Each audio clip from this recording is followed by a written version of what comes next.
ओम श्री सद्गुरुवाय नमः। श्री गुरु चरणों में मेरा सत बार नमन। आज का शीर्षक है मलयागिर की बास में। मलयागिर की बास में बेधा ढाक परास, बेना कबहू न बेधिया, जुग जुग रहिया पास। शब्दार्थ: बेधा यानी प्रवेश किया, बेना यानी बांस। भावार्थ कुछ इस प्रकार है। ढाक पलास जैसे साधारण वृक्ष में सरस होने के कारण मलयागिरी की सुगंधी ने प्रवेश कर उन्हें चंदन जैसा बना दिया, परंतु युग युग पास रहने पर भी नीरस बांस में चंदन की सुगंध नहीं समाई। ज्ञानी संतों के सत्संग में साधारण से साधारण लोग भी श्रद्धा युक्त होने पर कल्याण पा लेते हैं, परंतु अहंकारी, कपटी, अश्रद्धालु लोग युग युग सत्संग के पास रहने पर भी सच्चे ज्ञान से वंचित रह जाते हैं। गुरु विचारा का करे। अच्छे से अच्छे संत भी कुपात्र शिष्य में ज्ञान की खुशबू नहीं भर पाते। सद्गुरु कबीर साहब की एक साखी है। गुरु विचारा का करे, सीख ही माहे चूक, भावे त्यों पर बोधिए, बांस बजाई फूक। अर्थात सद्गुरु बेचारे क्या करें, शिष्य में ही कमी है। ऐसे मनोमुखी शिष्य को चाहे जैसे भी उपदेश करिए, वह खोखले बांस में फूंक मारकर बजाने जैसा ही है। खोखले बांस की नली में इधर से फूंक मारने पर उधर से निकल जाती है, ठहरती नहीं है। इसी प्रकार मनोमुखी शिष्य को किसी भी प्रकार उपदेश करने से उस पर प्रभाव नहीं पड़ता। वह एक कान से सुनता है, दूसरे कान से निकाल देता है। सद्गुरु कबीर साहब की एक वाणी है, श्रोता तो घर में नहीं, वक्ता बकै सोवादी। श्रोता वक्ता एक हवे, कथा सुनाऊं आदि। तात्पर्य: गुरु भी सच्चा हो और शिष्य भी सच्चा हो। जब दोनों सच्चे मिल जाते हैं तब वहां ज्ञान का प्रकाट्य होता है। गुरु सच्चे हो पर शिष्य सच्चा ना हो तो भी बात नहीं बनेगी। अगर शिष्य सच्चा हो पर गुरु सच्चे ना हो तो भी बात नहीं बनेगी। यहाँ गुरुदेव मलयागिरी और बांस का उदाहरण देते हुए कह रहे हैं कि अगर गुरु मलयागिरी जैसे सर्वसमर्थ, बोधवान, ज्ञानी हो तो उनके पास में ढाक, पलास इत्यादि सब बेध जाएगा। तात्पर्य: अज्ञानी, सांसार रासक्ति से भरे हुए लोग भी उनके ज्ञान से अनुप्राणित हो जाएंगे, लेकिन बेना, बांस कभी भी उसकी खुशबू नहीं ले सकेगा, चाहे युगों युग क्यों ना पास में रहे। बांस में चंदन की खुशबू क्यों नहीं प्रवेश करती? बांस क्यों नहीं पाता चंदन की खुशबू से? क्यों नहीं बेध पाता चंदन की खुशबू से?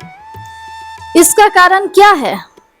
सद्गुरु कबीर साहब की एक साखी है जिसमें वे कहते हैं, कबीर चंदन बावलो, सब वन पलटन हार, पन बांस भेदे नहीं, जामे चार विकार। अर्थात चंदन मलयागिरी तो बावला, पागल हो गया है। वह तो सोचता है कि अपनी खुशबू से सबको भर दे, सबको खुशबू युक्त बना दे। चंदन संपूर्ण वन को पलट देना चाहता है और चंदन का वन बना देना चाहता है, पर बांस चंदन की खुशबू को नहीं ले पाता, कारण कि उसमें चार विकार हैं, जिस कारण उसमें चंदन की खुशबू बस नहीं पाती। वे चारों विकार हैं: अति ऊंचो आपे अगन, भ्रम पोलता माही, अंतर गांठ कुबुद्धि की, ताते भेदय नाही। बांस अति ऊंचा है, दूसरा उसमें भारी अग्नि है, तीसरा उसमें पोलता यानी खोखलापन है। चौथा, गांठ है, इसलिए इसमें चंदन की खुशबू नहीं बेध सकती। वैसे ही जो शिष्य अहंकारी हो, जो क्रोधी हो और जो गुरु के उपदेशों में संदेह करता हो, जिसके अंदर में कुबुद्धि की गांठ हो, ऐसे लोगों को गुरुदेव का ज्ञान नहीं भेदता। सदगुरु कबीर साहब की एक अन्य साखी है, जिसमें शिष्य गुरुदेव से प्रश्न करता है, राम राम रटिबो करे निस दिन साधुन संग, कहो जू कौन विचारते नाही लागत रंग। कोई व्यक्ति रात दिन संतों की संगति में रहता हो और राम नाम का जाप करता हो, फिर कहो किस कारण सत्संग का प्रभाव उस पर नहीं पड़ता, ज्ञान का रंग नहीं लगता। गुरुदेव उत्तर देते हुए कहते हैं, मन दिया कहूँ और ही तन साधु के संग, कहे कबीर कोरी गजी कैसे लागे रंग। मन को शरीर संसार की आसक्ति में दिया और तन से संतों के संग में रहा।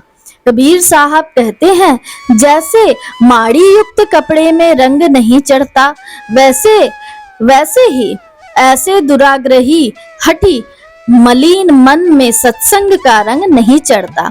जैसे चंदन पेड़ में सर्प के लिपटे रहने पर भी उसमें चंदन की खुशबू प्रवेश नहीं कर पाती, वैसे ही सद्गुरु के अत्यंत निकट रहने पर भी दुराग्रही मलिन मन वाले शिष्य सद्गुरु के ज्ञान से लाभान्वित नहीं हो पाते।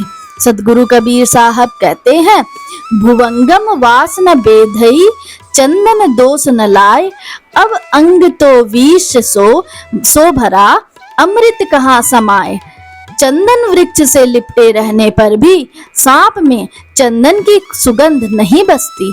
इसमें चंदन पर दोष मत लगाइए, क्योंकि सांप का संपूर्ण शरीर तो विष से परिपूर्ण है, फिर अमृत सुगंध कहाँ समाएगा।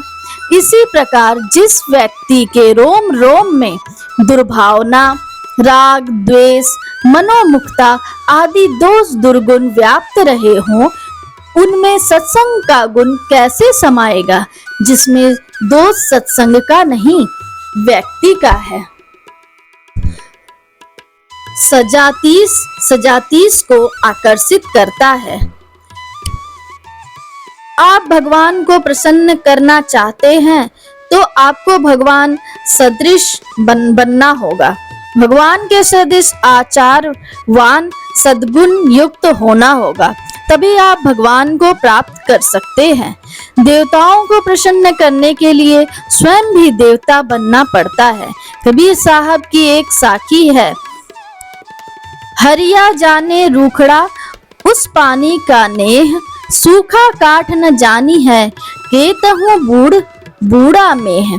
अर्थात पानी के अंश वाले हरी लकड़ी को नदी में डुबाने पर वह डूब जाती है, लेकिन सूखी हुई लकड़ी जिसमें पानी का अंश नहीं है, उसे कितना भी पानी में डुबाना चाहो वो नहीं डूबेगी, वह तैर जाएगी।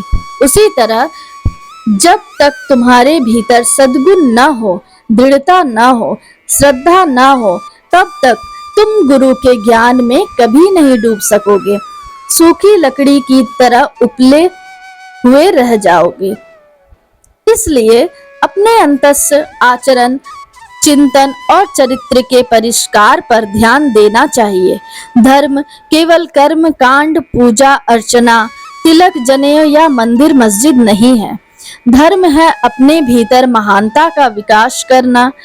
सद्गुरु यही कहते हैं कि जब तक आपके भीतर में महानता के विकास के लिए शिष्य प्रयत्न नहीं करेगा, तब तक वह खोखला है, बांस तुल्य है, तब तक वह गुरु के ज्ञान को नहीं बेच सकेगा। शुभम भवतु, मंगलम भवतु।